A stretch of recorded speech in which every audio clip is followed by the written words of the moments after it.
It's Sunday morning, 1971, Eugene, Oregon.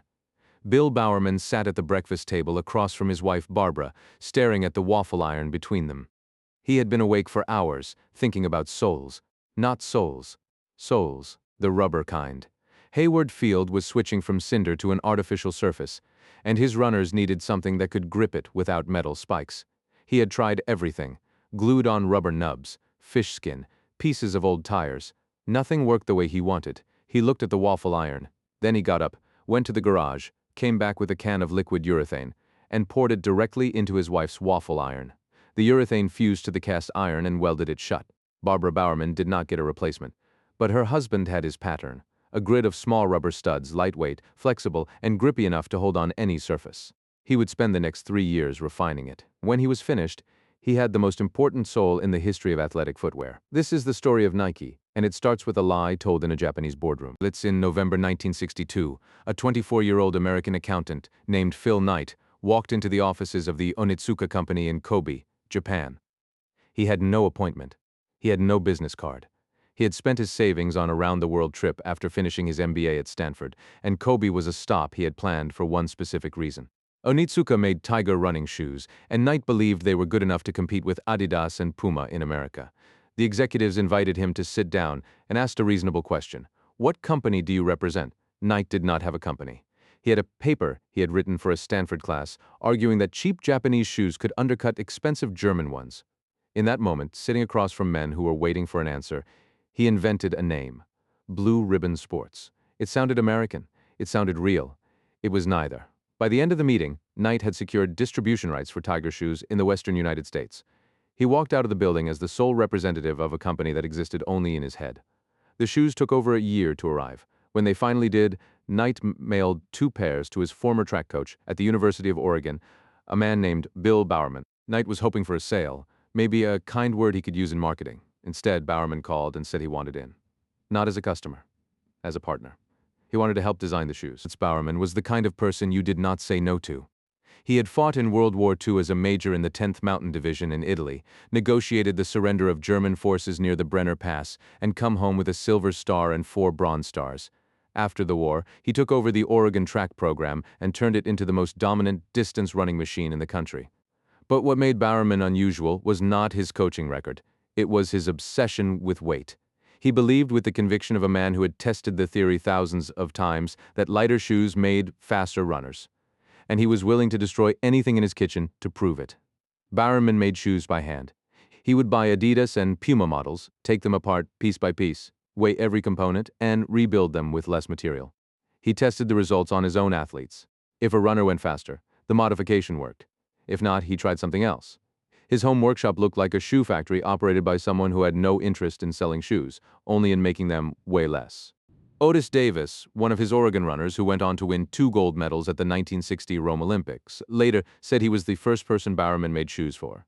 Davis was honest about the early results. "I didn't like the way they felt on my feet. There was no support and they were too tight. But I saw Bowerman make them from the waffle iron, and they were mine." It's on January 25, 1964. Knight and Bowerman shook hands across a table in Eugene. Each put in $500. Blue Ribbon Sports was real now. Barely. Knight was working full-time as an accountant during the week. On weekends, he loaded Tiger shoes into the trunk of a green Plymouth Valiant and drove to track meets across the Pacific Northwest, selling them to runners between events. He was 26 years old, living in his parents' house, running a shoe company from his car. Bowerman stayed in Eugene, coaching and sending increasingly detailed letters to Onitsuka about how to improve the Tigers: better cushioning, lighter materials, different stitching patterns. Onitsuka incorporated many of his suggestions into their shoes. They did not pay him for any of it. The business grew slowly. $8,000 the first year, $20,000 the second. Knight hired Jeff Johnson, a runner he had met at a Stanford track meet, as the company's first full-time employee. Johnson was the kind of person who wrote personal letters to every single customer. He built mailing lists by hand. He remembered names. While Knight was figuring out how to keep the company solvent and Bowerman was redesigning shoes in his garage, Johnson was doing something equally important. He was building a community of people who felt that Blue Ribbon Sports understood them, that it was not a corporation, that it was a group of runners who happened to sell running shoes. And then Onitsuka tried to take it all away. By the late 1960s, Blue Ribbon Sports had become one of Tiger's most important American accounts. Knight had built the distribution network from nothing. Bowerman had sent back years of design improvements. Then, in 1971, Onitsuka executives came to the United States and discovered that Knight had been quietly talking to other Japanese manufacturers. Onitsuka's response was an ultimatum: accept a deal giving Japan 51% control of Blue Ribbon Sports or lose access to Tiger shoes entirely. Knight refused. Onitsuka started contacting American distributors directly, trying to cut Blue Ribbon out of its own market. Both sides filed lawsuits. The legal fight lasted years. This was the first time Nike almost died. Knight was running the company on bank credit so thin that a single late shipment from Japan could have triggered a default. He was borrowing against inventory he had not yet received to pay for inventory he had already ordered. The margins between survival and bankruptcy were measured in weeks, sometimes days, but Knight had been preparing for the break. He had already placed orders with 2 other Japanese factories for 20,000 pairs of shoes. 6,000 of them carried a new logo. The logo came from a 20-year-old graphic design student named Carolyn Davidson. Knight was teaching accounting at Portland State University, and he asked Davidson if she could design a stripe for the side of a shoe, something that suggested motion. She showed him several options. He picked the one he liked least. "I don't love it," he said, "but it will grow on me." He paid her $35. The stripe was the swoosh. The name for the company came from Jeff Johnson, who said it appeared in a dream. Nike, the Greek goddess of victory. It's on May 30th, 1971, Blue Ribbon Sports officially became Nike, Inc. Within 3 years, Bowerman's waffle sole had been refined into the waffle trainer, which was lighter and grippier than any shoe on the market. Nike had its own product, its own brand, and its own identity. The original waffle iron, fused shut with hardened urethane, was eventually dug up from Bowerman's backyard, where he had buried it. It sits in the Nike archives today. But what gave the company its soul was not a piece of rubber. It was a runner from Coos Bay, Oregon, named Steve Prefontaine. Prefontaine was the son of a welder and a German-born seamstress. He was 5'9", 152 pounds, and he ran as though the concept of pacing had been invented by cowards. He held American records at every distance from 2,000 to 10,000 meters. At the 1972 Munich Olympics, he led the 5,000 meters for most of the race and finished 4th, refusing to change his strategy even when tactical sense demanded it. He ran from the front. Always. He wore Nikes, and he was the living argument for everything the brand wanted to represent. That talent without compromise was the only thing worth watching. Prefontaine once said, "To give anything less than your best is to sacrifice the gift." It was not a slogan. It was the way he actually ran. He was 24 years old, faster than he had ever been, preparing for the 1976 Montreal Olympics, and more famous than any American distance runner before him. And then, on May 30th, 1975, after a party at his home in Eugene, he drove his MG convertible into a rock wall on Skyline Boulevard and was killed instantly. Bowerman lost one of his closest athletes. Nike lost the person who made the brand feel like something more than a shoe company, but Prefontaine's image never left. His face is still on the walls at Nike headquarters. The Prefontaine Classic at Hayward Field became one of the premier track meets in the world. 2 feature films were made about his life. He has been dead for 50 years, and he is still the emotional center of a company that now sponsors the most famous athletes on the planet. The company that makes shoes for LeBron James and Cristiano Ronaldo traces its emotional DNA back to a welder's son who never ran a race from behind. By 1980, Nike owned half the American running shoe market. The company went public in December, and then the ground shifted. The aerobics craze of the early 80s blindsided Nike completely. Reebok, a British brand that barely existed in the American market, released the Freestyle, a soft leather shoe designed for women doing aerobics. It was not engineered for performance. It was engineered for how it looked and felt. Women bought millions of them. Reebok's sales exploded from $35 million in 1983 to over $900 million by 1987. Nike had nothing for this market.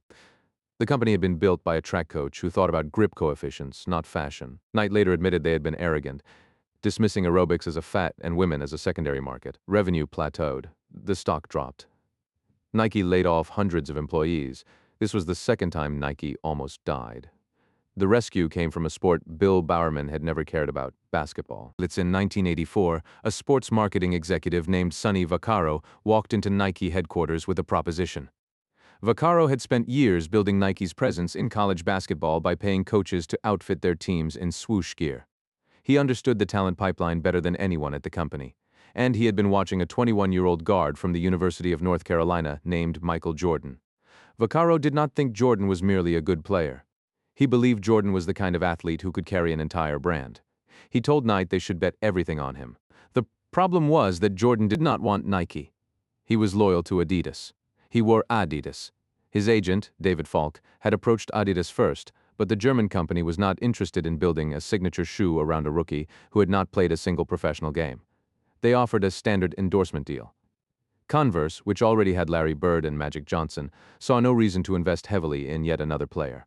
That left Nike, the running shoe company that was losing market share to Reebok and had almost no credibility in basketball. Jordan was not interested. He did not want to fly to Oregon for the meeting. His mother, Dolores Jordan, made him go. What Jordan found when he got to Beaverton was something he had not expected. Nike did not ask him to wear their shoes. They asked him what he wanted the shoes to look like. When they showed him a first design, he criticized the colors. They changed them. They played him a highlight reel of his own slam dunks set to Jump for My Love by the Pointer Sisters, and then they made an offer that no shoe company had ever made to any athlete. Nike would not just put Jordan in their shoes, they would create a standalone brand built around him alone, with his name on the product, and royalties on every unit sold. Adidas and Converse wanted a spokesman. Nike was offering a business partnership. On October 26, 1984, Jordan signed. 6 years, $2.5 million, 3 times larger than any NBA shoe deal in history, plus royalties on every product bearing his name, a clause that was considered radical at the time. The first Air Jordan was designed in Chicago Bulls red and black, with only 23% white.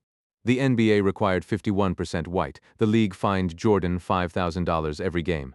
Nike paid every fine and turned the ban into an ad. On September 15th, Nike created a revolutionary new basketball shoe. On October 18th, the NBA threw them out of the game. Fortunately, the NBA can't stop you from wearing them. The first 50,000 pairs sold out immediately. Nike had projected $3 million in Air Jordan revenue over 3 years. The actual first-year number was $126 million. The company was saved. And it had learned something that would define the next 4 decades. Nike did not sell shoes. Nike sold stories about the people who wore them. In 1988, those stories got a tagline. Dan Whedon, co-founder of Nike's ad agency in Portland, was looking for a line that would tie together a new campaign. He later admitted the inspiration came from an unlikely place. Gary Gilmore, a convicted murderer who, facing a firing squad in Utah in 1977, told the executioners, "Let's do it." Whedon changed one word. Just do it. The first ad featured an 80-year-old marathon runner named Walt Stack jogging across the Golden Gate Bridge. Nobody talked about the shoe. Everyone remembered the feeling. Over the next decade, Nike's share of the North American sports shoe market went from 18% to 43%. Worldwide sales went from under $1 billion to over $9 billion. But the same decade that made Nike a cultural force also revealed what it was built on. In 1991, an activist named Jeff Ballinger published a report on Nike's Indonesian factories. Workers earning 14 cents an hour. Overcrowded buildings. No ventilation. Nike denied responsibility. The factories were subcontracted, they said. Not their problem. Then in 1996, Life magazine published a photograph of a 12-year-old Pakistani boy sitting cross-legged on the ground, sewing a Nike football. That single image did more damage than any report. Protests erupted at over 40 universities. Students flipped Nike's own slogan, "Just don't do it." Jim Keedy, a soccer coach at St. John's University, refused to endorse Nike after his school signed a deal with the company. He was forced to resign. He then flew to Indonesia and lived on $1.25 a day among factory workers, documenting what he found. In 1998, Knight finally addressed it publicly. The Nike product has become synonymous with slave wages, forced overtime, and arbitrary abuse, he said at the National Press Club. I truly believe the American consumer doesn't want to buy products made under abusive conditions. Nike raised the minimum factory worker age to 18, adopted American clean air standards in overseas plants, and began publishing the addresses of its contract factories. The reforms were real, but they were also incomplete. In 2019, the Clean Clothes campaign gave Nike its worst rating for wages, stating the brand could show no evidence of a living wage anywhere in its supply chain. In 2020, reports linked Nike to forced Uyghur labor in China. The gap between the swoosh and the factory floor has never been fully closed. Bill Bowerman died on Christmas Eve, 1999, at 88, in the small Oregon town where he grew up. The man who had started a jogging revolution by publishing a 90-page book called Jogging that sold over 1 million copies. The man who made the shoes and made the culture that needed the shoes. Knight stepped down as chairman in 2016 and published Shoe Dog, a memoir about the terror of the early years. The constant cash crunches. The shipments from Japan that arrived late. The bank lines of credit that could be pulled at any moment. He wrote about Prefontaine. He wrote about the handshake.